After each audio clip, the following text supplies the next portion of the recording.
हिंदू पुराणों के अनुसार काशी में विशालकाय मंदिर में आदिलिंग के रूप में अभिमुक्तेश्वर शिवलिंग स्थापित है।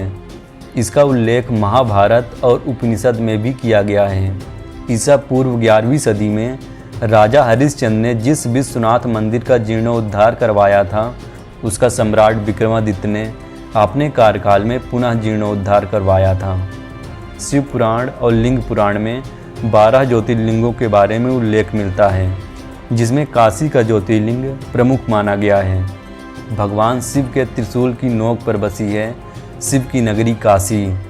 भगवान शंकर को यह गद्दी अत्यंत प्रिय है, इसीलिए उन्होंने इसे अपनी राजधानी एवं अपना नाम काशीनाथ रखा है। भगवान विष्णु ने अपने चिंतन से यहाँ एक पुष्पकैणी का निर्माण किया और लगभग 50,000 वर्षों तक वे यहाँ घोर तपस्या करते रहे। भगवान शिव की नगरी पतित पावनी भागीरथी गंगा के तट पर धनुषकारी बसी हुई है, जो पाप नाशिनी है। कथित मस्जिद और नए विश्वनाथ मंदिर के बीच 10 फीट गहरा कुआं है, जिसे ज्ञानवापी कहा जाता है। इसी कुएं के नाम पर मस्जिद का नाम पड़ा। स्कंद पुराण में कहा गया है कि भगवान शिव ने स्वयं लिंगाभिषेक करने के लिए आपने त्रिशूल से ये कुआं बनाया था। कहते हैं कि कुएं का जल बहुत ही पवित्र है, जिसे पीकर व्यक्ति ज्ञान को प्राप्त हो जाता है। ज्ञान यानी बोध का होना और वापी यानी जल। यह भी कहते हैं कि शिव जी ने यहीं अपनी पत्नी पार्वती को ज्ञान दिया था, इसीलिए इस जगह का नाम ज्ञानवापी या ज्ञान का कुआं पड़ा। ज्ञानवापी का जल श्री काशी विश्वनाथ को चढ़ाया जाता था। अगर ज्ञानवापी मस्जिद पर शोध की बात करें तो ज्ञानवापी मस्जिद का आर्किटेक्चर मिश्रण है।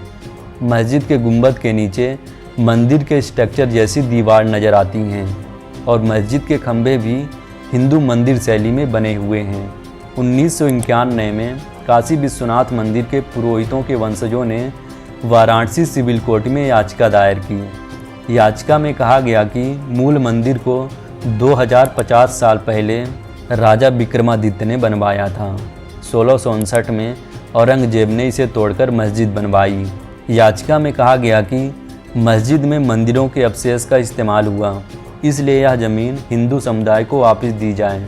वादी पक्ष का दावा है कि मौजूदा ज्ञानवापी आदि विश्वेश्वर का मंदिर है, जिसका निर्माण 2050 साल पहले राजा विक्रमादित्य ने करवाया था। काशी विश्वनाथ मंदिर के तोड़े गए हिस्से में मंदिर के चिन्ह और गर्भगृह में शिवलिंग होने की बात उठती रही है।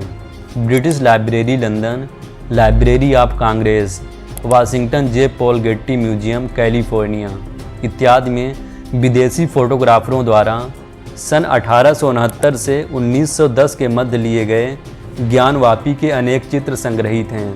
एक विदेशी फोटोग्राफर सैमुअल बॉन्ड के द्वारा फ़ोटो 1863 से 1870 के बीच लिया गया था।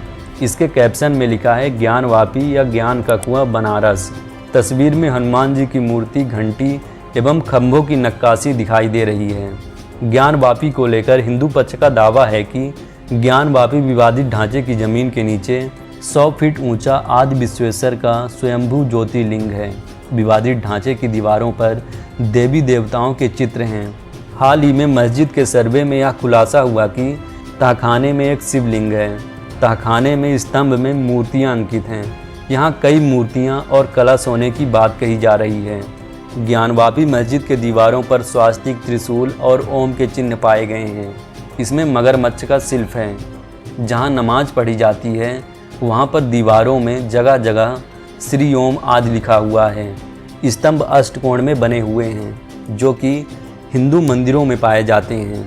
मस्जिद की ओर मुख किए हुए नंदी इस बात को दर्शाता है कि उस ओर शिवलिंग है। मस्जिद परिसर में स्थित सिंगार गौरी मंदिर का होना इस बात का सबूत है।